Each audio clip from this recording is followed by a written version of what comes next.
us nor forsake us. Check it. I know sometimes life is hard, you wanna give up. Asking God to give you faith because your luck is up. It doesn't seem there's a way out of no way. At the point of no return and you say, see my face? Okay, God, you're Alpha and Omega too. But what happened that one night I really needed you? My son, you don't think my grace is not sufficient? Deuteronomy 31:6, listen. He already knows, don't you give up. Don't give up. Just don't let it go, don't you give up. Come on, I know that's right. He will never come up. Lord, you are my help when I need you. And you are my peace when I'm going through. Lord, you know my name. That's why I praise you. That's why I praise you. In the morning, Lord, you are in the evening, when I give you praise. Sometimes we feel when I'm going counselor. Lord, you know my healer. That's why I praise you. That's why I praise you. Yeah. Lord, I'm a sinner. I can only be redeemed by you. Let's go. Lord, I come before you to confess all my wrongs. I know that I'm a sinner and I need to be atoned. Create in me a clean heart so I can see. Renew a right spirit within me. Yeah, check it. I'm a sinner till I die, yo. I fall short like the change from a wino. Intoxicated by this world, I can never make it. 12 steps got saved cause I couldn't fake it. Before you to confess all my wrongs. I know that I'm a sinner and I need to be atoned. Create in me a clean heart so I can see. Renew a right spirit within me.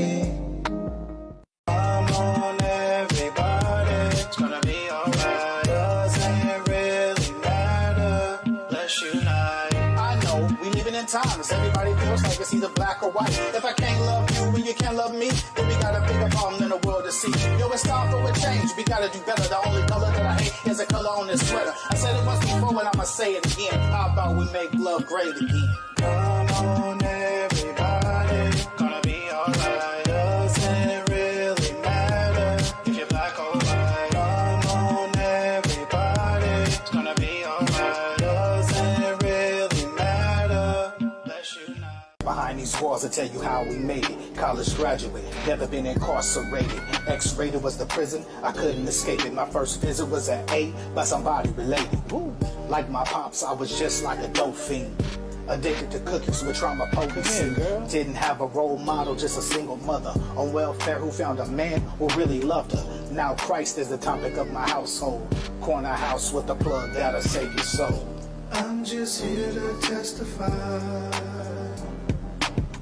how the Lord has kept me in my life.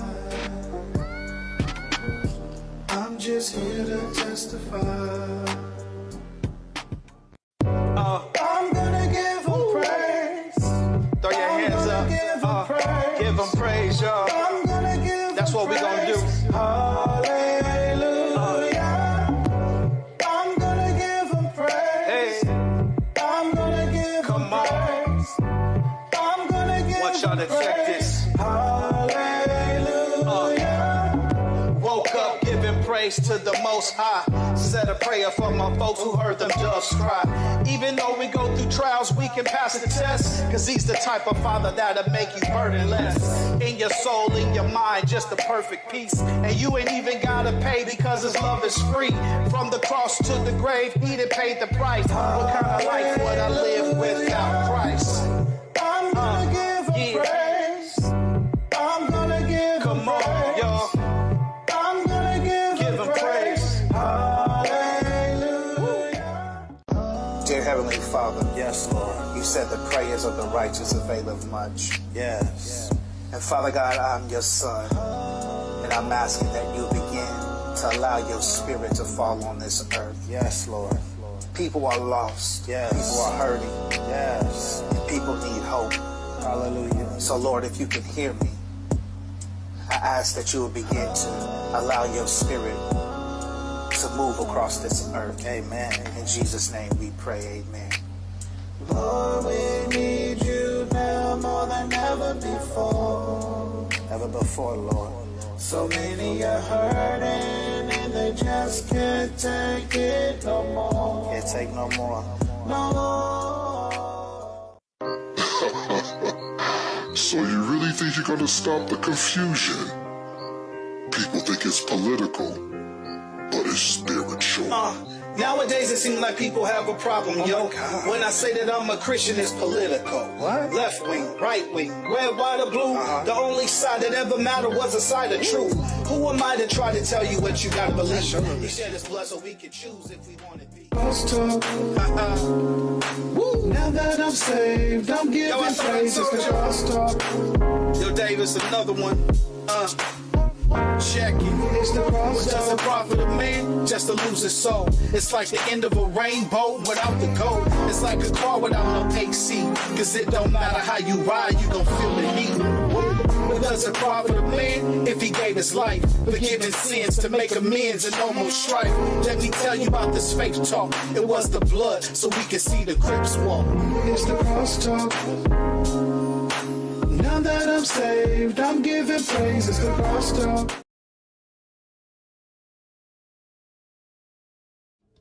We are back. Look Yes, at yes. purple though. I don't. Hey, represent for Kobe, man. The Lakers, even though I'm not a Lakers fan. What you say? You're not a Lakers fan? Oh no, bro. Miami Heat. You know what I mean? No, we didn't make it, but we got pretty close, man. We got. Oh, you live on? See, I like the color on there. I like the color on there. I don't like the color actually on the live. All good, man. The color on there is dope, bro. Man. So, how is everybody doing? Happy Tuesday! Happy Tuesday! Happy Tuesday! You guys out there in TikTok land, if you want to see this live in person, log on to YouTube at Crosstalk Back to the Basics. You can check us live there. Sorry, we also going live on TikTok. You know what I'm saying? Let everybody know what's popping. So, bro, Man, this has been. Yo, let me tell y'all, man. This journey, when we first started the podcast, man, it's been amazing, man. We've definitely had some dope guests and interviews and everything, man. So I'm just really super excited about episode 20. This is the last episode of season 1. You know what I'm saying? So yeah, man. Bruh, you know what? It's look, y'all. I'm gonna tell you like this. So, here's what happened. Here's what it happened was, right? So, if you guys been following us, been busy, and today was just one of those days to where it was like we're gonna go ahead, we're gonna pull this off, we're gonna still make this happen. Because we're gonna end season 1 and we're gonna walk into season 2. Season 2 gonna be dope. Let me see, hold up.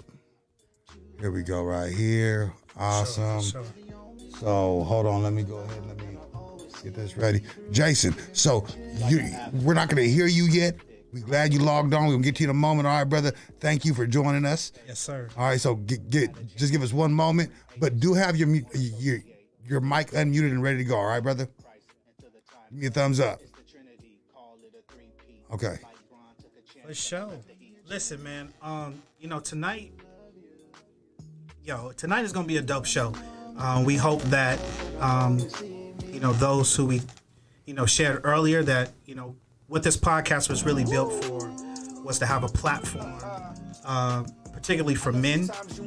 That's why we call it Crosstalk Back to the Basics, of really supporting men to go back to the beginning.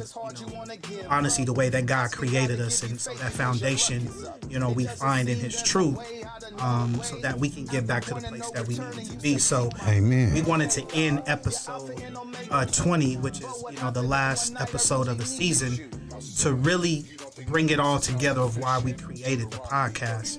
And so we wanted to have a honest and real conversation, with some dope brothers. Some of them were never to make it, but my boy Jason, we call him Jay Boogie. He's definitely he's with us tonight. So yeah, man, we're gonna have a good time, bro. That's right. We're gonna hopefully Because dive into some real deep stuff. the reason why I think it's also dope that we actually ended it this way is last month, of course, we had on some stellar women, right? And then we talked about mental health. Absolutely. Right. So we figured, you know what? Let's go ahead and let's end it with episode 20, but not only episode 20, right? So we acknowledged Father's Day last week. And by the way, men, gentlemen, if you're out there, man, happy belated Father's Day. I hope everybody had a great, incredible Father's Day, man. And they really enjoyed the Father's Day weekend, spend time with the family and the kids, man. So, Yeah, for sure, man. in saying that, we thought that the topic of this conversation that we're about to kick off today, right, is going to be in regards to this month is also men's mental health awareness.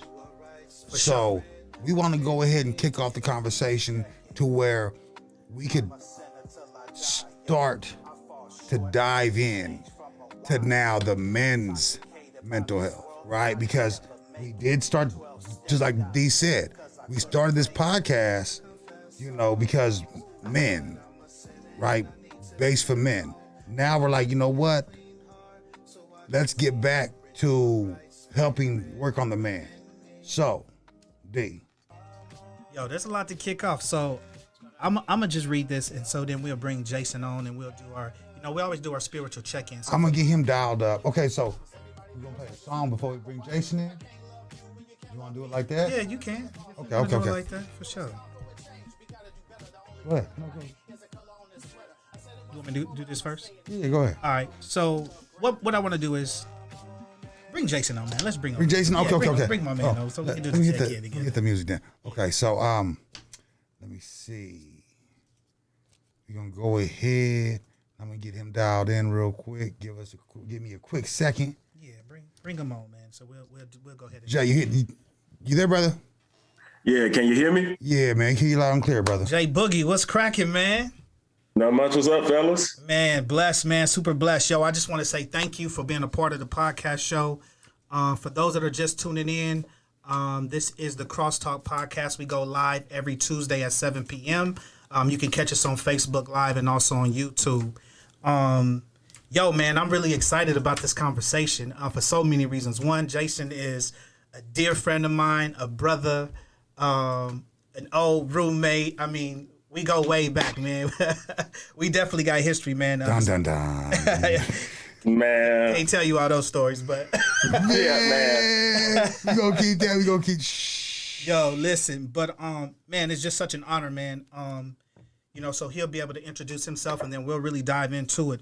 But I'm gonna just kind of read a little insert real fast about really the purpose of tonight's show, and as we ended with this season finale. So really, man, the purpose of the podcast, we created it for a space where men could come to get spiritual support that assist us in going back to the basics, just like God intended us to be, which is being whole. That includes not only spiritually, but mentally, emotionally, physically, and even financially. God gives us the foundation in his word through our diligence of seeking him. And when we find hope and wisdom and also love, bro. In today's show, in the last episode of this season, we wanted to end the show with a group of amazing men ourselves. And we got Jay Boogie. And just really to recognize, men's mental health awareness, and really, man, just have that deep conversation. One of the things that I wanted to kind of title tonight's episode is Adam, Where Are You? And we understand that, when Adam and Eve sinned, they hid. Yeah. And so what we wanted to talk about was men's mental health, is that when we are dealing with shame and guilt and disappointment, we hide. Yeah. And a lot of men hide in silence. We suffer in silence. So we wanted to bring awareness as brothers to call out to men and say, Adam, where are you? Because we are here to support you. That's right. So as we dive into tonight's, conversation, that's what it's about. It's to say, my brother, we see you. You don't have to suffer in silence. There's support, and we are here. So That's right. That's right. before we jump into a spiritual check-in, we're going to start with our guest, man, Jay Boogie. So what we like to do, brother, is we like to do a spiritual check-in. And that's that's on a scale of 1 to 10. Basically, where you at spiritually and what that is for you. So where are you at, my brother? Man, so what's interesting, Brother D, you know me a long time. I'm quite honest with my journey and things of that nature. For sure. So, just quite honestly, that's something I still struggle with. You know what I mean? Just something that guides me more spiritually than myself. For sure. So, that's something I still struggle with today. Yeah, for sure. I'm one of those guys who lends to his own vices. You know what I'm saying? I got you. I don't know. But, I feel like a lot of my work professionally is, spiritual for me, just in the way that I maneuver with the youth and function. You know what I mean? You know how I work with the kids at the school. Yeah, so, absolutely, man. And listen, bro, your number is your number. So whatever it is to you, you know what I mean. That's your number. So based on what you do, where you at, what's your number, man? Where would you say you at? You know what? I'm gonna give myself I'm gonna say about an 8, man. Most def. There it is. And again, the reason I say that because like for myself, I just feel like I do the type of work that should be done. Absolutely. In terms of loving people and making sure people are okay. Facts. That's just what I do every day. Facts, brother. So that's just something that comes naturally. I don't know. Yeah. But me and you go back all the way to 2001 at Ebony Counseling Center. Right. Give a shout out to Doxy, Tyson, and all the other brothers, man. Yeah, most definitely. Yeah, Irma Carson. Yes, most definitely. Most definitely. So those were the people who helped me, find this purpose. I always give credit to Miss Carson because this is where her faith in my abilities led me. Right. So, I thank her for, helping me get on this path to helping kids. Absolutely, brother. So Jay is an 8. My brother, where you at? Because you got a lot of things going on, man. Man, you know what? Spiritually, man, like, I got to say, man, I'm on dubs. That's right. I'm on dubs, man. God is really, remember those conversations we had? Yeah. Remember how, I was like, man, like, okay, God, like, when you gonna start, like, I've been diligent. I've been, I gave my, like I rededicated my whole life to you. Right. Like, I'm doing everything. And bro, when those tides changed, everything was worth it. Here I am. I'm about 4 hours of sleep. Swear to God. Only got 4 hours of sleep last night. Putting the whole 12, came back, man. I'm still here. I mean, a little tired, man, but spiritually, bro, I'm on dubs, bro. Man, most definitely. How about you, man? What's your spiritual number?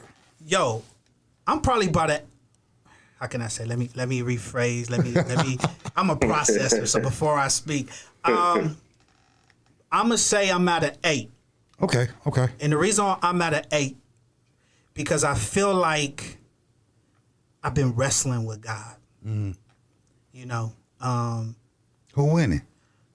He always wins. How's that working for you? But I feel like I'm in this place where God is like, you gonna trust me. It's gonna hurt. Yeah. Now, I ain't doing nothing about it right now, but I am doing something about it. But you just got to trust me. That's right. And the human part of me is saying, yo, bro, hurry up. Like, so. When is it my turn? But at the end of the day, man, I'm at an 8 because I wake up every morning. I'm in my right mind. Yeah. I have a wonderful family. I have a job that takes care of me. That's right. So Yo, I'm at an 8, man. And so that's why I want to be so transparent tonight, but to provide some truth and really some hope to men out there. Once again, that's why we call this episode, Adam, Where Are You? Because as men, we are the head of our families. We are the head of our communities. And because of shame, because of guilt, because of failure, we hide and we suffer in silence. So we're calling out the Adams of the world to say, brothers, we see you. So, yeah, man. So I want to kick it off, man. Jay Boogie, give us a fun fact. Give us a fun fact about you, bro. Something we don't know about you, man. Fun fact, you know, I'm from Chicago. Chi-Town, baby. That's the first thing. Fun fact. Most definitely. Fun fact. Or as I affectionately call it, the crib. For sure. You know, graduated from Whitney Young High School, Magnet High School, same high school Miss Michelle Obama graduated from. Okay, represent. And no, I did not go to school with her. I'm not that old. So. Most deaf. But let's see, left once I graduated there, went to school at a HBCU, Clark, Atlanta. Okay, for sure. Down there. And then I landed here in Bakersfield, brothers. For sure, man. Okay. So, Jay, tell us just a little bit, and then we can kind of bounce off each other. And as we talk, man, I'll be jumping in and out, pulling some things out. But growing up for you, Jay, what was that like, living in Chicago? Man, you know, it's fun. It's wild, dude. You hear the stuff that goes on now, and it's definitely worse. But you know, same flavor, right? Just a little, just spicier, right.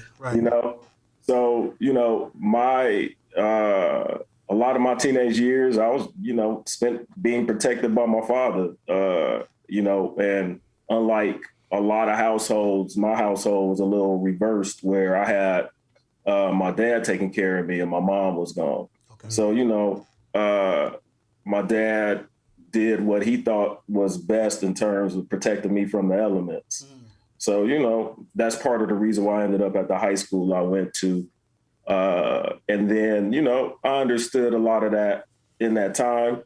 But, you know, my way of getting away from that and that watchful eye once I got older was going away to school, you know? So that's why a lot of the students I talk to who have these issues at home and so forth, like, you know, education is a route for many reasons, you know? So, you know, I always talk to them about, hey, did you look at this school? They got dorms, you know what I mean? Yeah. That's what you need to do to get away, then get away, you know, like just helping plant seeds so that they can kind of escape those similar situations where it be, you know, a situation where their parents are overbearing and too protective, or you got parents that are just completely negligent and, you know, or abusive. So, most definitely.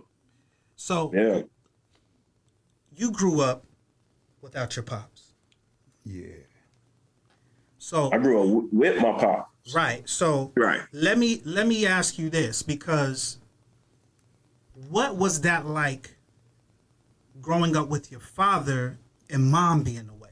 Because we usually hear the opposite. So what was that like for you, and how did that impact you? Like, how do you see, you know, being a social worker and being in the mental health field, like how do you see that possibly could have impacted you, whether it was negatively or positively?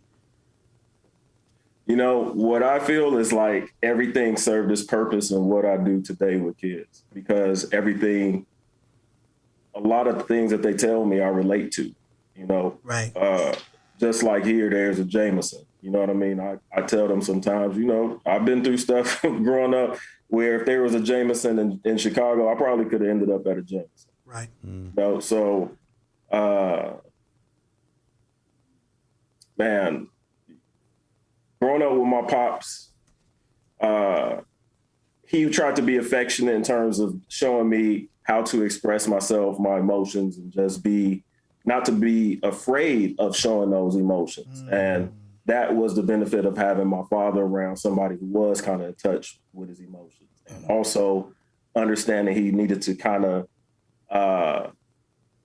give me those things that my mom would give me if she was there. For sure. So, the part that I realized I identify with the students is just having that feeling of abandonment, whether it be, the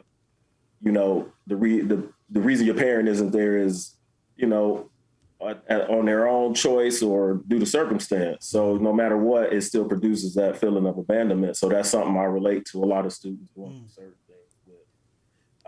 Most definitely.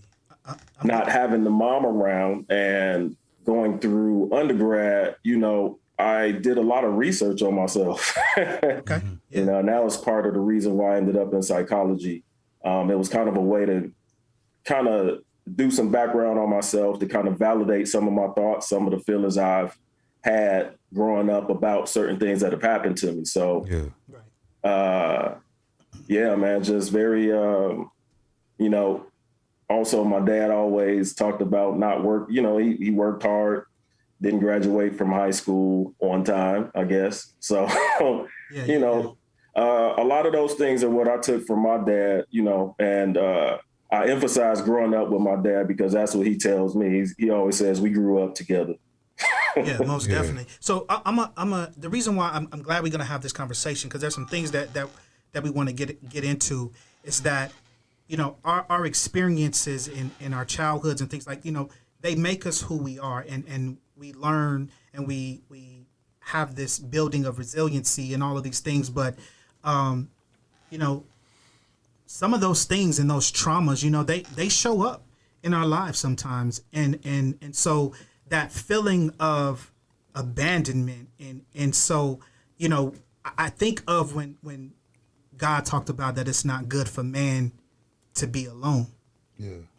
And so I look at, men today, and Jay talked about how his father taught him, to express emotions and not be afraid of that. But there are so many men, and I can even say for myself as an adult, that there were moments in my life where I was afraid to say something. Yeah. I was afraid to say that I'm broken. I was afraid to say that I'm drowning because of I'm a man. Yeah. Yeah. And that if I said something, then that would take away my masculinity or my strength as a man. And so that's why I want to have this open and honest conversation, because I know that there are men out there right now that are drowning. When we look at the suicide rate, 77% of suicides are men. That's high. So that's like, dog, that's, yeah. So that's high. When we look at that, why is that? So as we have this conversation, I'm hoping that, we can have men be able to say, listen, I've been hiding in my pain. I've been hiding in my shame and my disappointments and my failures, and to let them know, like, we see you, bruh. Yeah. We see you. So you know what? So I went and I put up right now, so saying 15 reasons why men don't express feelings. All right. Now, since you guys are in the mental health field, I want to go ahead and bring up a couple to see if you guys agree. All right. Or else just your opinion on the 15 reasons why. So it says it's a neurological thing. You guys agree? Most definitely. Jason's got to shake his head. He's like, I don't know. Here we go. So is it neurological? You say yes. I think it can be. Okay, why? So when you talk, they say that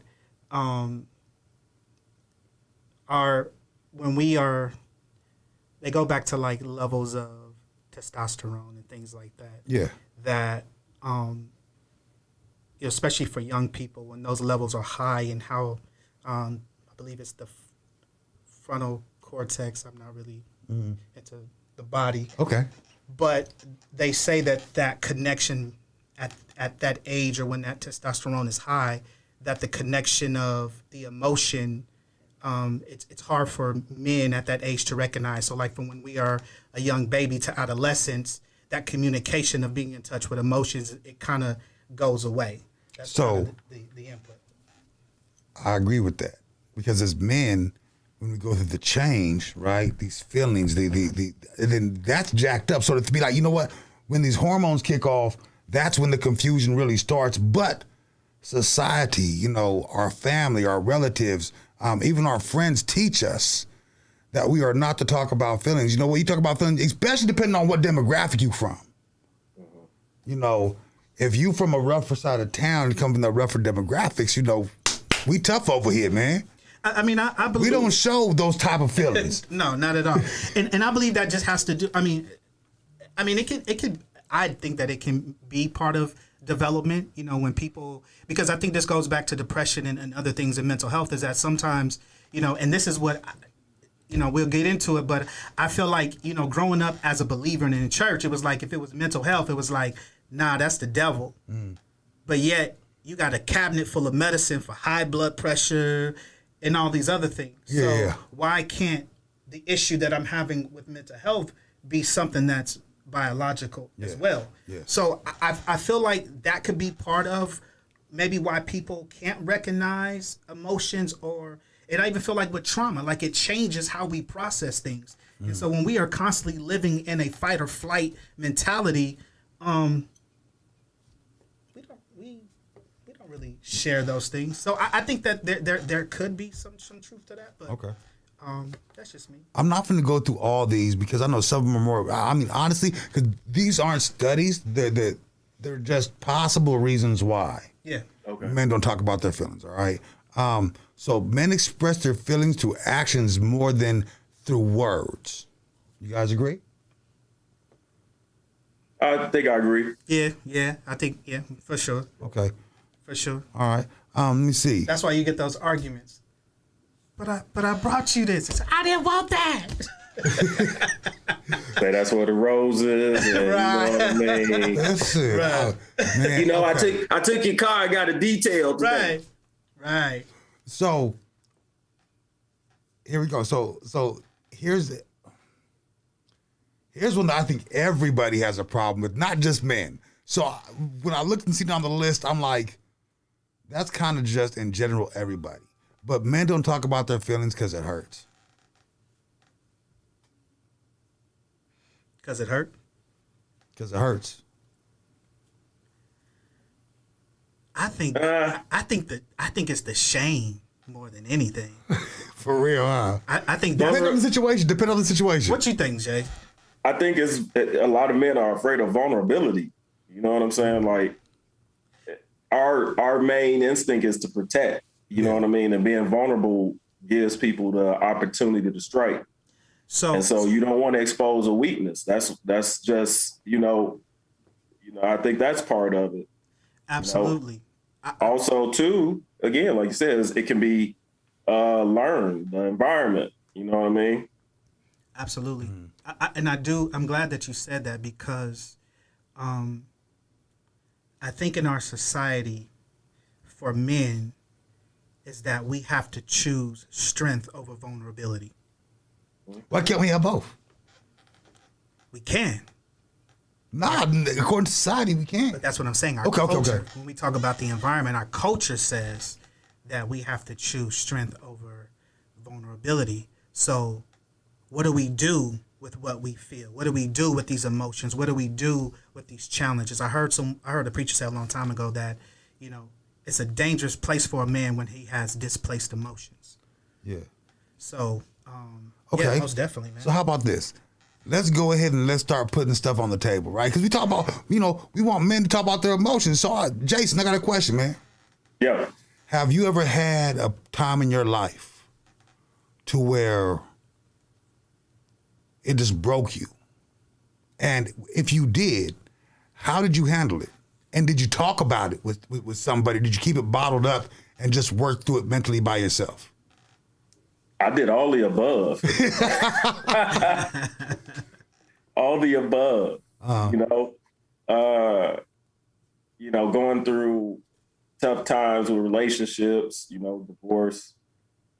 That's a hard one. That's, some of those things and trying to recover from, financially, emotionally, spiritually. Whew. everything. At the same time. Oh, absolutely. So, those are some of the lowest of lows that are most common. Mm-hmm. So,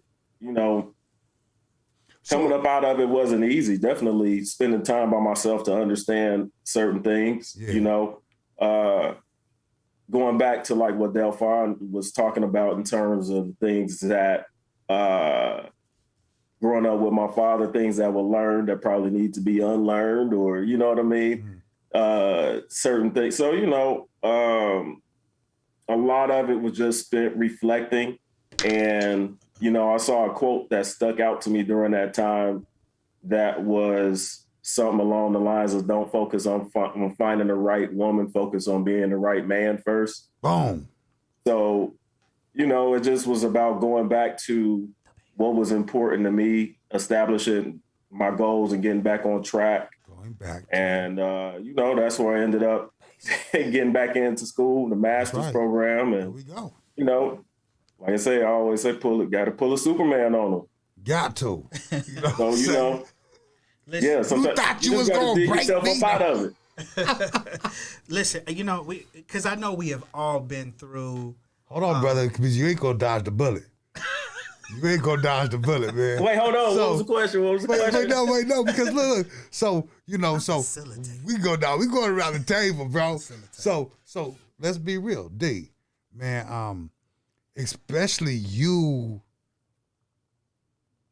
and this shows that everybody's not exempt, right? Because everybody, he's a man of God. He don't have problems. He's blessed. D, have you ever had a point in your life to where, like, it almost broke you? And if you did, how did you handle it? I'll be honest, bro. Be real. There was a point in my time where I did not want to live. Yeah. I remember I was 19 years old, and I was drowning so much in this space that I felt like I could not get out. And that was the first time that I didn't know, but I was experiencing depression. Yeah. It just felt like this cloud was over me every single day. I didn't see a way out. And to be honest, man, I didn't want to live. It's not that, I didn't get to the space where I had a plan of wanting to hurt myself. But I didn't want to live. Yeah. I didn't, because I felt stuck. I felt trapped. And I think what helped me get out of that was there was a support system that I had. And I met my godfather when I was 19. And he spoke words of life, and he gave me some tools to use. And so from that, I was able to get out of that. But I think having a support system and having people around, because I feel like not only can your environment be the reason for your trauma and stress, but it also can be the reason to help you get out of those things. Yeah. So for me, bro, it was my support system. Even now, I don't speak on it too much, but currently being in a divorce, there are days where it's like I have to tell myself, you gotta keep moving. Yeah. But I have such a strong support system of men and women and friends and family, that support me through that. So I would say, honestly, is having that support system for sure. Okay. Since I asked you two, I don't need to ask myself. No, I'm playing. So here we go. You already know. So all right. So as a matter of fact, here's how the story goes, kids. The hardest part, it was long and drawn out, because sometimes if we don't deal with it when we're supposed to, it kind of just lingers around and it festers, right? So my first wife passed away from cancer. When she passed away from cancer, of course, I was like, my job as a man being thrust into being a single parent, right? my job was to make sure that financially we okay, my son's good, right? So I didn't really have time to even heal from the pain and loss of losing my first wife. As a matter of fact, when she was on her deathbed, one of the promises that she actually made me keep was, look, just because, I die, I still want you to go on with your life. I want you to get married, have kids. So I kept my promise. I didn't even deal with the pain. It was like so close, guys. Like, I mean, in a matter of probably a year, I was already like talks of marriage to like someone else. There was no healing process, right? And after that relationship, that was a divorce, custody battle, everything, right? So here I am walking around with pain. Then I go through another relationship that I wasn't ready for, right? And then that caused more pain because that wound up ending in a divorce and a custody battle. You know what I'm saying? Then shortly after that relationship, I jumped in another one. So here I am scarred from 2 relationships, jump into another one, right?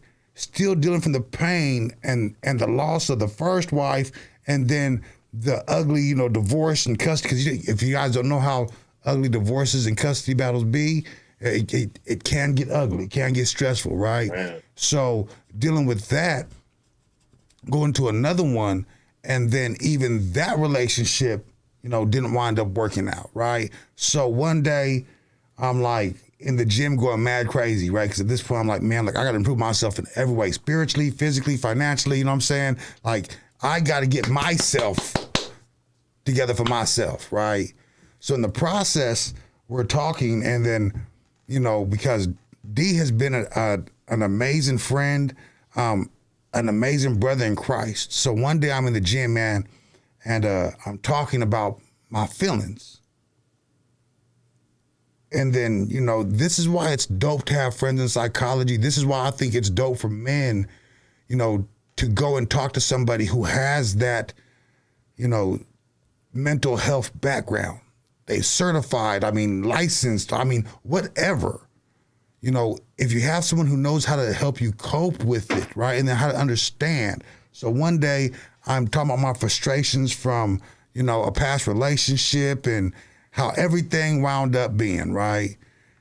But I kept on bringing up my wife in context, right? And D's like, bro, you still ain't got over the pain from your first wife. You need to heal. Like, we need to fix that first. You know what I'm saying? Like you can't even do anything until you go back to the basics and you start with that pain. And just being able to talk to somebody about that was experienced with how the brain works. And then, because that's what's so dope about it. These people are like trained to be like, and that's why they ask you questions. See, this is another thing too. Men don't like people being nosy. Get out of my business. Right? Get out of my business. So we don't want to go sit down and then talk to nobody because they going to pry and ask questions. But they ask these questions so they could dig, right? And then see what exactly it is that you are stifled, right? Because you can't grow. Like, if you're still on that old pain, if you're holding on to all that old pain, all that old trauma, you can't grow, right? So it stifles your growth. So that's why these trained psychologists, therapists, that's why they ask you certain questions. They're not poking and prodding. They're really trying to help you out. Stop being so stubborn with those typical, I'm a tough guy, I don't talk about emotions, I don't know when all up in my business. They're asking you these questions because they sincerely want to help. But my brother said something in the chat. He talked about culturally the competence and understanding cultural factors, and so we have all these subcultures, and so not only for men, right? Mm-hmm. But then there's also cultures amongst men, and so we operate differently as men in the culture. So, for us as the African American community, you better not tell nobody nothing. Yeah. that's going on with you or Or anything inside that go this on house. in your house. So we're taught to not say anything. And so just once again, that being vulnerable. And so that's tough. Yeah. But I just want to encourage men out there that being vulnerable is actually a sign of super strength. To be able to say, I'm not okay. Yeah. And to know that it's okay to not be okay. So I want to call out to those that are watching the podcast and who will tune in. Like, once again, Adam, where are you? And what we mean by that is that you are a leader. God has called you to be the head. He's called you to be in perfect peace. There are tools, there are people, there are things out there to help support you get to the place of wholeness. Because when we talk about mental health, we think, oh, okay, my thoughts and things like that. But we're talking about the whole person. Yeah. We're talking about our social environment. We're talking about our physical health. We're talking about our mental health. Like, all of that is important. And if that's not there, then that impacts our mental health. Amen. You ever live in a house of chaos? Jesus. Tell me how you feel. Throw the whole house away. Man. You in relationships or things, just anything, friendships that are chaotic, that are toxic, like that impacts our mental health. So Look, Jason's like, man, preach. You back up keyboard. So as a man, I love what Jay said, is that I had to go back. And once again, this is why we call the show Crosstalk Back to the Basics. It's for us as men to go back. And I'll give you another point and then I'll be quiet. Is that we created this show for men. Yeah. But our audience Is mainly is mainly women. Yeah. And that's just because women are naturally people who gather together, who talk. Let me tell you how just the dynamic of women are, and I don't mean to be. I'm going to say this to make a point. Is that women have this thing that they bond together so closely that is super crazy. You know what? I don't even think it's so much that. This is what I think it is. Because if you honestly think about women, especially right now in this day and age, right? Women are so self-conscious about everything. The way they look, the way they dress, you know what I'm saying? Even how much money they make, right? So I think what it is a lot of us men are so bullheaded and stubborn that we don't think ain't nothing wrong with us. Man, she tripping. Man, they tripping. Man, you ain't gonna change me. You better accept me as I am. Jesus accept me as I am. Jesus accepts you as you are, but he expects a change. Oh, wait, let me stop. Hold up. I'm gonna stop. Let me mute my mic. You know what I'm saying? But for real though, I mean, think about it.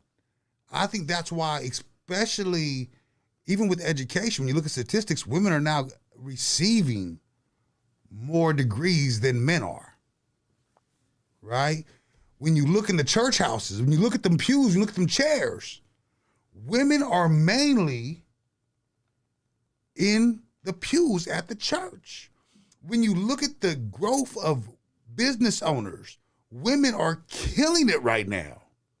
Right? And that's because I feel like women have that drive to be like, I want to be better. I want to have more money. I want to create generational wealth. I want to look good. I want to smell good. I want to dress good. I want to, right? But some men, I feel like they just, not to say all men, Right. you know what I'm saying? But some men just are so stubborn that they don't realize that the change needs to start with them. And there's so many factors as to why, for individually, culturally, there are all these variables. And so little by little, we want to change the narrative. And we want to say to men that it is okay when you are dealing with stress and trauma, that there are places and people There's help out there. There is help out there. Look, so for instance, fellas, you know what I'm saying? Because this is one area I do see a lot of men kind of like, because when I go to the gym, I see like, you know, a group of 3-4 guys working out together, right? Right. So when you want to work out, you know what I'm saying, you find a workout partner, right? So it's almost the same by getting the mental health too, because that psychologist that you pick, that counselor that you pick, they're gonna go through this with you. You're not gonna be by yourself. See, that's the thing. You think I'm gonna be able to by myself. Okay, you know what? I mean, technically speaking, you do have to walk through the process by yourself, but you're gonna have guidance. Because when you're feeling a certain type of way, right, you can now express those feelings to your psychiatrist. You can now express those feelings to your counselor, and they could explain why you're feeling like that. Sometimes it's just we have so much stress and pressure, we don't understand why we're going through or why we're feeling the way we're feeling. A lot of it be thoughts. Because men, I don't care. We are hard on ourselves sometimes. And when I say hard on ourselves, we don't feel like we have, you know, enough money sometimes. Sometimes we don't feel like, you know, we're in the position to really win. It all starts with the mental, because your body ain't gonna get right, your spirit ain't gonna get right, ain't nothing gonna get right unless you get your mental together first. Because if you can't think right, how do you plan on reading the Bible or else picking up the word or even praying properly? You know what I'm saying? Be able to digest that. Because you're gonna be thinking about all the past pain and trauma. You're gonna read a verse, oh, look, heal past that pain. Go get the help you guys need, because I promise you, once you start talking about it, and that's why I wanted to bring this whole conversation to the table, because guess what? 77% of men, 77% of men commit suicide. Well, 77% of people commit suicide are men. My bad, I said it backwards. Now, if you think about it, when people commit suicide, they're not in the right frame of mind. You let me know one sane person who killed themselves. Well, when you deal with trauma, and a lot of times, in something that, you know, when you're dealing with these, and I'll go back to me, was that I didn't see another way. Like, how do I end this pain? How do I stop this? And so one of the things too, that even just looking at how men or how suicides are done, you know, with 50% of it being firearms.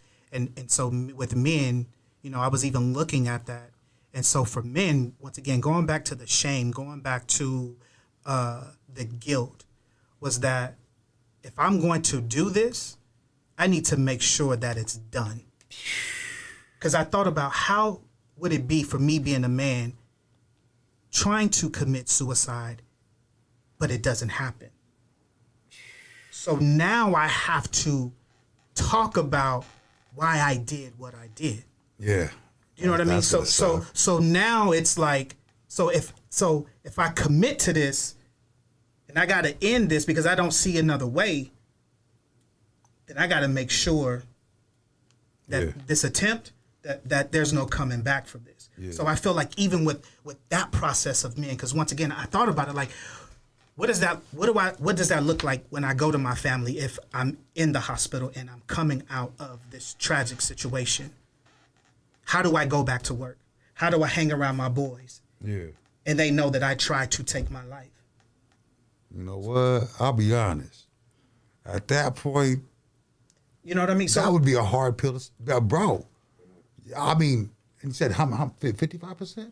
50%? 52, 53%. It was firearms. So, firearms. So for me, I just feel like, once again, what we want to do is really just hopefully bring some awareness to, once again, to men, like there is help, that you are not by yourself. You know, something too that I feel like that I want to bring up as well is that, you know, being a man, there is a spiritual force that men deal with that is unseen. Mm-hmm. And I am so proud of women. I am so proud of of what they do and who they are and who they become. That's right. But at the end of the day, God has called men to be the head. And when I say that, I'm not talking about dictatorship, but there is a spiritual element of a man standing in his place, in his position. And so a lot of times we live in two worlds. We live in a world that we can see and touch, but then there's another world that we live in that's unseen. Mm-hmm. If I was to remove all the oxygen out of this room, then it would become important. Oh, yeah, I gotta breathe. So a lot of times we put importance of things that we see, but nothing that we can't see. It kind of goes back to when I worked at Geo, when we talked about the iceberg theory, that the things that we can't see, that's happening underneath with men. And so we have to put more focus on those things we can't see, which is our thoughts, which is our feelings. Yeah. And so, but spiritually, there is something that we cannot see. Is that women, and I'll just say this, and this is just my own thinking process. This is just me. Blame it on him. No, go ahead. This is just how I see things. I'll say that again, is that the enemy doesn't care how much money you make. Oh, okay, there we go. The devil doesn't care, women, that you're a business owner, because when a man and woman come together, God has created him to be the head. So if he can destroy the head, he destroys the body. Wow. So once again, this is something that we can't see. So there is a force, there is a challenge spiritually that men go through that is unseen. Yeah. It has nothing to do with how much money I make. The pressure is still coming to me because I'm a man. So okay, so and then I think that they even said this one time in a conversation, which was, even in war, in the art of war. Yeah. In the art of war. As a matter of fact, you guys actually read that book because they talk about this in there. But in the art of war, when you cut off the head, the body dies. Right? So if what we're talking about here is a battle, as Brother D said, a spiritual battle. And if the enemy wants to go ahead and take out the leader, take out the head. So if men is supposed to be the leader, the head, right? And the enemy says, okay, look, in order for me to corrupt everything, I got to be the one to corrupt the man. Because even if you go back to the Bible, since we're talking about Adam, it wasn't even Eve. So many people say, oh, it's Eve's fault. Let's keep it gangster. Let's keep it real. On some gangster biblical stuff, right? So let's take it back to the days. So yeah, you know what? The serpent did go ahead and tempt the weaker vessel. But who bit the apple? More importantly, who did God tell? Look, you can have everything in this garden, pimp. Just don't buy to that trick. He already knew better, right? So we supposed to know better. We are the head. That serpent already knew he was going to make things crumble. You know what? I'm going to send Eve over there to go ahead and have Adam bite this apple. You know what I'm saying? So the head, the leader, has been attacked by the devil since the Garden of Eden. Wait, hold up. So you think it's going to stop? Do it stop? I mean, we could take this approach in so many different levels, and the reason why I'm speaking to this, because once again, this is, there's so many factors to this, because we are people living in this world dealing with real things, but there's also a spiritual element that a lot of times that we ignore, and so I feel like sometimes we are too on one side, that we're too spiritual to deal with things that are happening naturally, and then naturally we're so natural that we don't deal with spiritual. Mm-hmm. But once again, we're trying to find a balance to understand that the makeup of me is a natural person, but yet I'm also spiritual too. So when you talked about that, and the reason why we say go back to the basics, because the Bible clearly says this, is that through one man's disobedience that changed the world. So what I'm trying to say here is that the importance of man being in his position, it changes the dynamic of families. It changes the dynamic of relationships. You got to think about, when we talk about, just in our community, we're known for fathers not being there. In other cultures as well, but there's a reason for that. Now, how that got there, that was just another deceptive plan. But what we don't see, the spiritual impact of that, is that because if I remove the man, then I have access to the future. I have access to the kids. And so that's what I'm saying. And so once again, the enemy doesn't care that you're a business owner. He doesn't care that you raise your children by yourself. Because what he's trying to disrupt was the order and the process that God had for us. And so what I find now, and through all of this trauma and all of the changes, is that we are competing instead of collaborating. Yeah. And so that stress and, and all of these things. And so I just want to, once again share with us as men is that there is a spiritual battle that we don't see. And when we don't even understand that what's happening, because sometimes you ever just feel like, man, something just feels like it's just off, and I feel this thing and I don't know what it is. And you're thinking like, is it because I need to do more with my job? Is it more because I'm not doing enough? Like, it's just, that's that war. That's that pressure that as a man, it's hard to explain it. And so I would just encourage for women that are watching, understand that regardless of what he makes, regardless of where he's at, is that he's still called to lead. There's still an adversary that knows that if I remove him, if I destroy him, then I destroy everything else. So that on the spiritual level, yes. But even if you just want to be, even if you want to look at the numbers and say 77% of suicides are by men. So this shows that men are dealing with things in a different situation and this is why men don't really talk, right? So try to understand. And I ain't trying to say accept his BS. I ain't trying to say, let the dude walk all over you. That's not what I'm trying to say. But what I'm trying to say is if you got a good man, but he just needs a little encouragement, check on how he doing mentally. You know what I'm saying? See if he all right mentally. Because women always talking about, mentally. Hey, look, honestly, if this 77% of suicides is men, I understand, sweetheart, you want to be made to feel special. I understand you want to be put on a throne, on a pedestal, and so much more. But as the head of the house, as the leader, so should men. And I believe that if women encourage their counterpart to go and talk about counseling, or even did because think about it, like I believe there's a lot of relationships that could have used counseling. Right. A lot.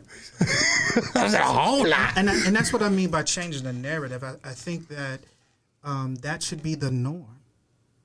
You know what I'm saying? Yeah. Like that should be the norm. I'm gonna move forward because there's so much that we can get into. Tranisha Abraham says, I believe a man of God should lead his family as such and stay connected to him. As a family, we must stay connected to the word of God. Communication, love, forgiveness, and prayer. Listen, and this is what I mean by I think that we have to be balanced. Absolutely. Because I can tell you for me, I live my life. I dedicate my life to him. Yeah. But I was still in trouble, Jay. Like, I was still in trouble.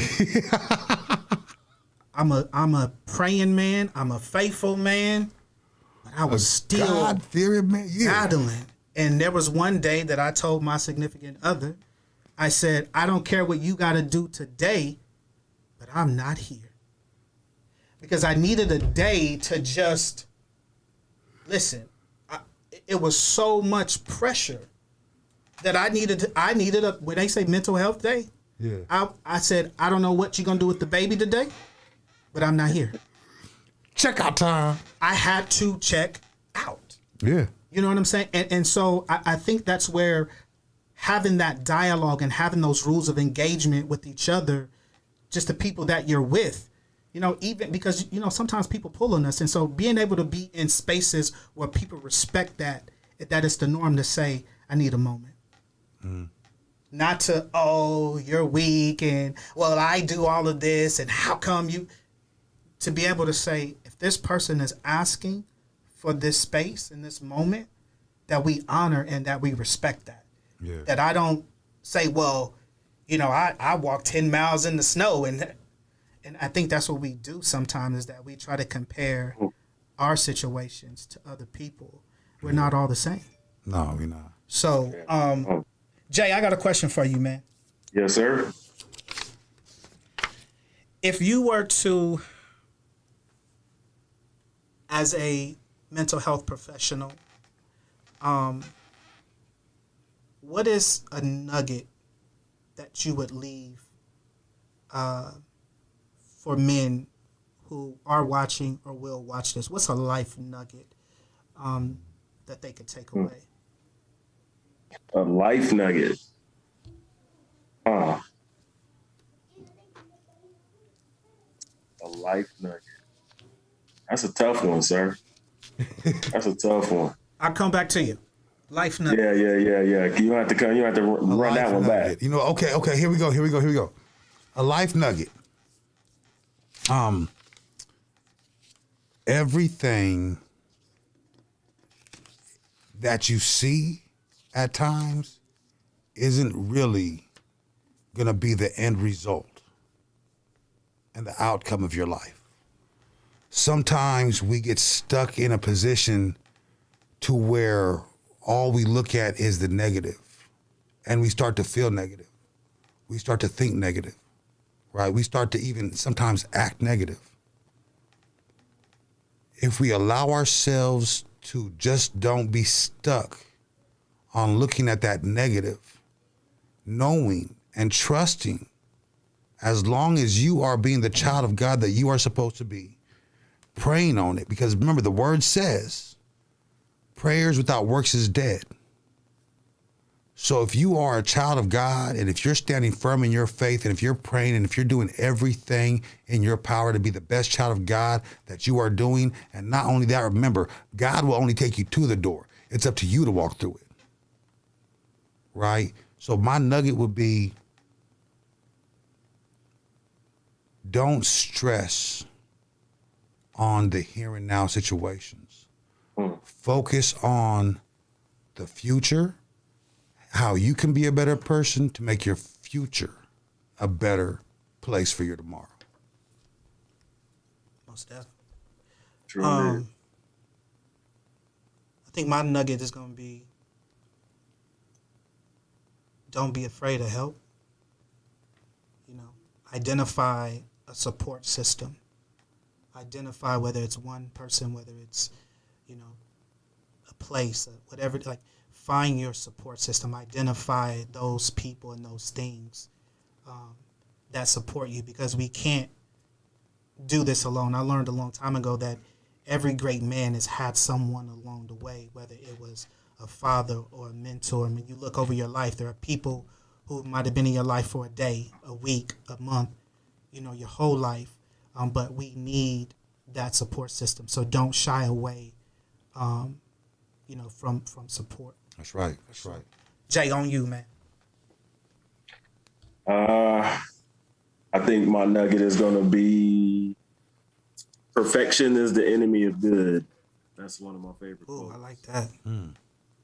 And I say that to apply it in a way that, as men, like you said, sometimes we look at ourselves as falling short due to, you know, whatever challenges we've had, circumstances cards that are dealt. But I like that, Jay.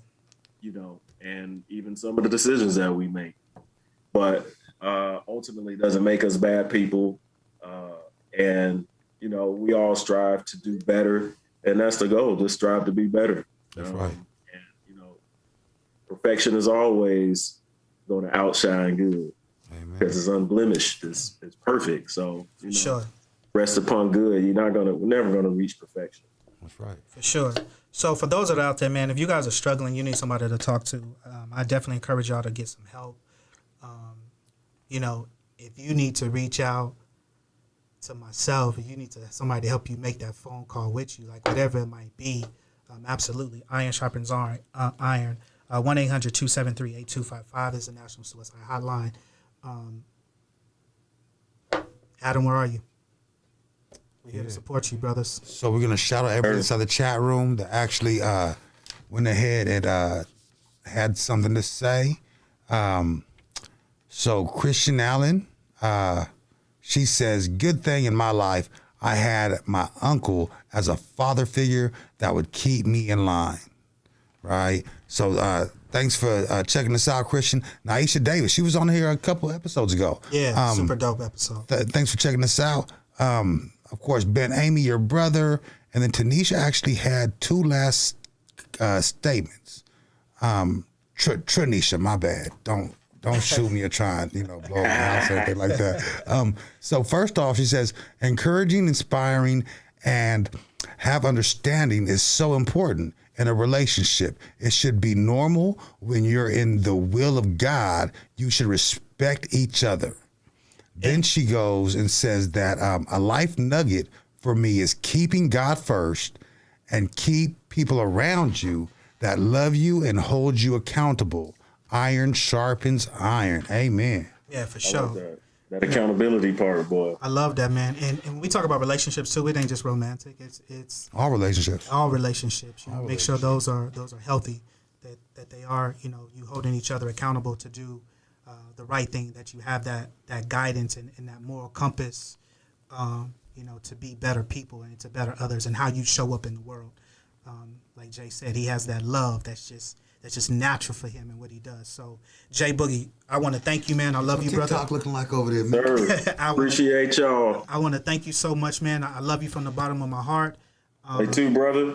It's always love, man. Yeah, for sure. So we definitely want to have you back, man. And probably, we want to do more, coming to season 2, we want to do a lot more mobile content. So we might have to take a trip to Chicago. Oh, bro. Wait, no. You know what? Hey, bro. I've always wanted to go. You know what I'm saying? Like, I was at the airport when I went to New York. Hey. But I haven't been just in the city, man. Ooh. What them things So, we've been talking about that since I bet you, man. So, Absolutely, man. for sure. Absolutely. So, thank you, bro, once again. I love you, man. And I'll probably see you at work. I'm pretty sure you will. All right, Jay, man. Hey, you, thanks brother. for coming on, man. God bless you, brother. Yeah, thanks for having me, fellas. Y'all have a good one, man. right, you too, Appreciate man. you. Hey, D. Yes, sir. The last thing I was gonna say, fellowship meals, man. That's what we got to do. Hey. Go back to. We got to go. Man, wasn't that? Man, yes. Who can cook? You know how to cook? Nah, we weren't cooking like that. We leave it to the people that you leave tips because you know for what? and Because all I'll be that honest, stuff. I know how to cook, man. Like, I don't know if y'all want to, we'll talk about it. You know what I'm saying? Oh, yeah. I Definitely something up. Yeah, we got to do that, Jay. Yeah. All right, yeah. man, for sure. Love you, bro. All right, brother. Y'all be good. You too, All right, man. man. God bless. So this is the end of season. So I was gonna actually go and my son hit him when he cleaned the studio because I was like, look, man, hey, before I get home from work, do me a favor, clean the studio real quick. But remember those cameras I got? Yeah. So I hooked them up to the app. Okay. You know what I'm saying? We can literally stream live from anywhere with these cameras. Oh, that's dope. Yeah. So what you said about us actually going live from somewhere, Right. we can make that possible anywhere. Basketball game, football game, 2 cameras live. It's consider it done. You know what I'm saying? So listen, so the Crosstalk Podcast, once again, we are going to take a small break, but we will return with season 2 because there's some content and some things that we want to bring to the show. This was our first time doing a podcast, so there's a lot that we learned. And so we're really thankful for everybody for tuning in, for watching. And we love y'all most definitely. So this is not the end of the Crosstalk podcast. This is just the beginning. But we are moving into season 2. Season 2 coming back. Bruh, I'll be honest, man. Before we even end this and go into this surprise that, you know, you're going to go and, bro. So, you know, you didn't have to come along this ride. You know how the first thing, what it was, the vision that it was supposed to be. But I have to really tell you, bro, you answering the call, not only, because the call to save my life even came before the podcast. Before you even linked back up and said, look, man, like, let's do that podcast. The call for you to save my life and give my life to God, bro, and rededicate my life to God, bro, that came first. And I just want to say, bro, thank you, bro. Thank you for making that call to me. Thank you for stepping up and saying, Dave, let's do this podcast. Thank you for talking me through my moments, bro. Thank you for encouraging me. Thank you for everything. And I know you see the growth. I know you see the blessings. Yeah. I know you see. Absolutely, bro. Because this is the thing.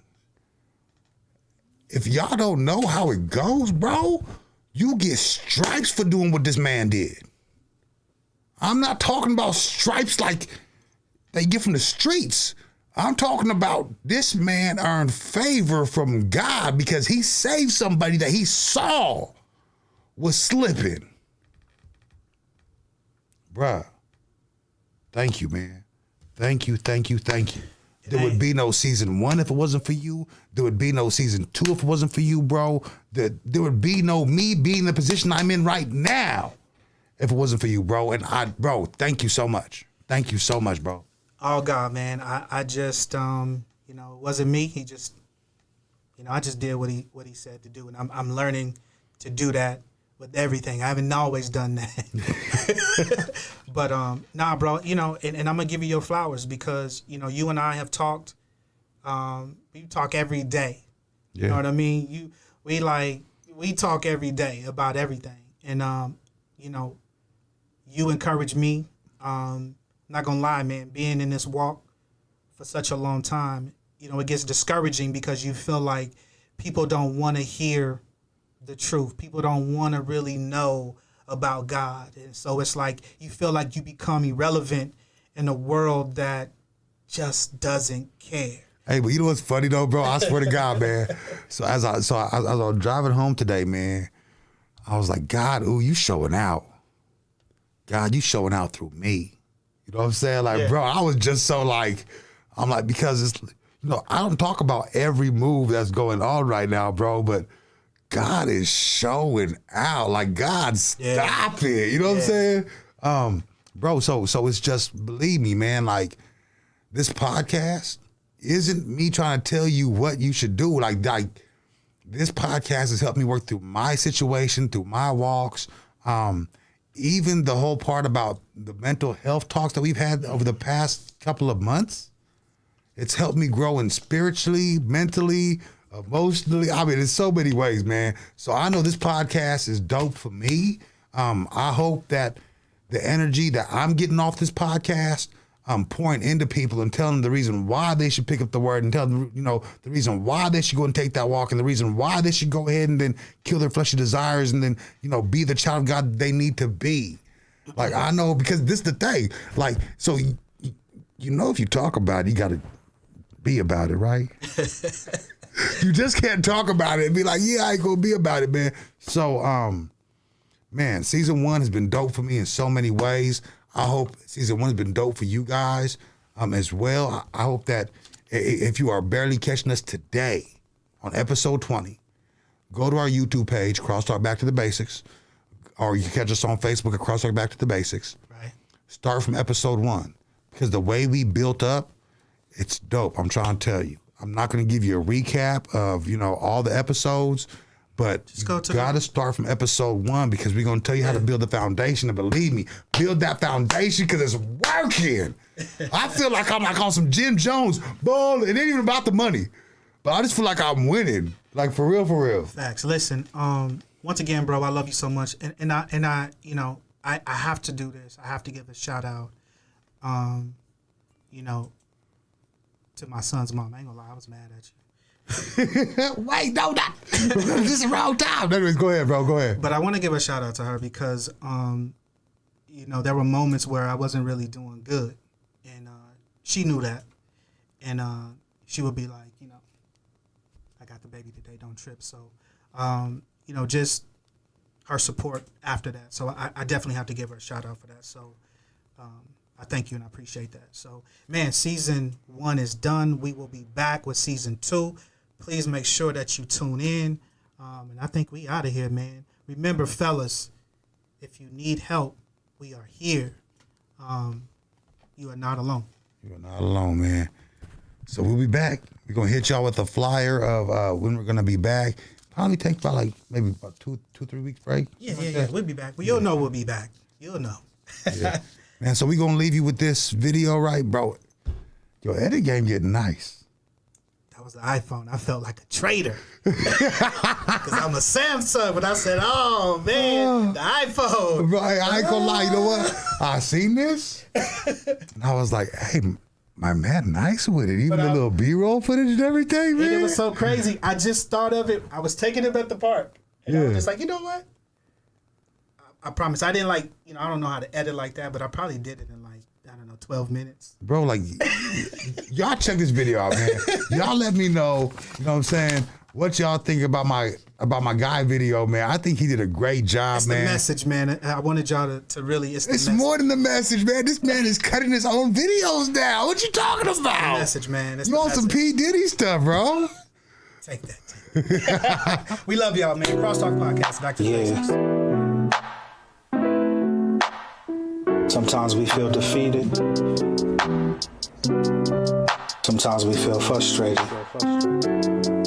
I had a vision how my life would be. At 42, 2 divorces, man, how can this be? Yeah, I can't lie, Lord, I'm frustrated. Never wanted to take my life, I promise I contemplated. I'm taking my own life back in my hands. Lord, you said your yoke is easy. Help me understand how when I do good, I still feel defeated. And the ones I turn my cheek for, they steadily reap it. Lord, I'm frustrated. Lord, you said it would be alright. I'm frustrated. Lord, you said it would be alright.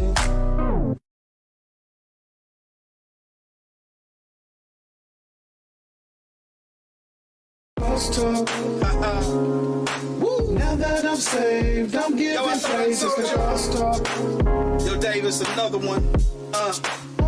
Check it. It's the What does it crosstalk. profit a man just to lose his soul? It's like the end of a rainbow without the gold. It's like a car without no AC. Cause it don't matter how you ride, you gon' feel the heat. What does it profit a man if he gave his life, forgiving sins to make amends and no more strife? Let me tell you about this faith talk. It was the blood so we could see the Crips walk. It's the crosstalk. Now that I'm saved, I'm giving praises to crosstalk.